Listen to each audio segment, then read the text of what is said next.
The way to think about this is we get caught in what we own. Okay, let's just say your portfolio stacks up to $100,000. If I was to hand you 100,000 in cash, what would you do with it? How would you go about allocating that $100,000 in cash? Hmm. Start with that as a premise. Because what you're doing is you're looking at things that you own, and some of them have loved you, and some of them haven't loved you, and there's all this emotion that's attached to it. It's like the old girlfriend that you had, right? That's not the way to go and treat a portfolio. So I would look at it and say, how would I build a portfolio from scratch? What does it look like? Use that as a strategy, and then come back and show me what that looks like, because I suspect it's going to look quite different to what you've presented, because what you're then doing is you're looking at things from a clean slate. Yeah, good point. And you've got to get comfortable with whatever it is that you're owning. That you make the remark that you're quite surprised how much crypto you own. Okay, well, what are you going to do about it? But I suspect it's done quite well for you. I don't know how long you've held it, but if you've held it for, say, a decade or something like that, then it's loved you a lot.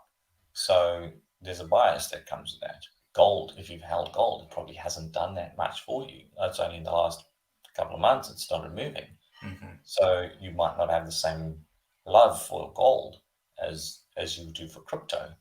Is that a logical decision going forward to own what 60% say in crypto and 5% in gold as a consequence? I'm not going to answer that question, but have a think about it. Yeah. So I think that's the best strategy I've come up with to be able to rationally look at any portfolio to try and make those judgment calls.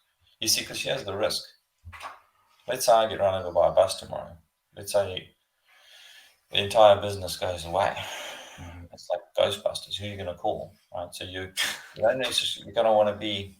And look, I know this is not good for our business, because we want you as clients, but also want you to be successful to understand how to try and build and think about a portfolio, so that you can be comfortable, that you can sleep at night, and you can just develop the tools to manage it. And I think that's the most logical way to go about it. Pretend you got nothing. Pretend you don't own anything. This is all cash.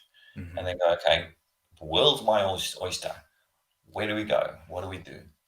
And then try and build that, and then look at what that looks like compared to this. And you go, oh, okay, well, maybe I'm happy to reallocate a bit of this over there, and make some changes. And I think it will start presenting itself to you as to what logically you will be more comfortable with, and probably makes more sense from a managed, portfolio. What are your thoughts on maybe using a framework like George's 10-80-10 to kind of tease this out a little bit? Because I can see Hmm. how easy it would be to get a little analysis paralysis trying to figure that out. Uh-huh. 10% physical gold, boom, figure that Yeah. out. Okay, that allocated. All right, 80% pay me to own them, right? Dividend, Yep. real estate, boom. And now we can look at the 10% speculative side of things, Yep.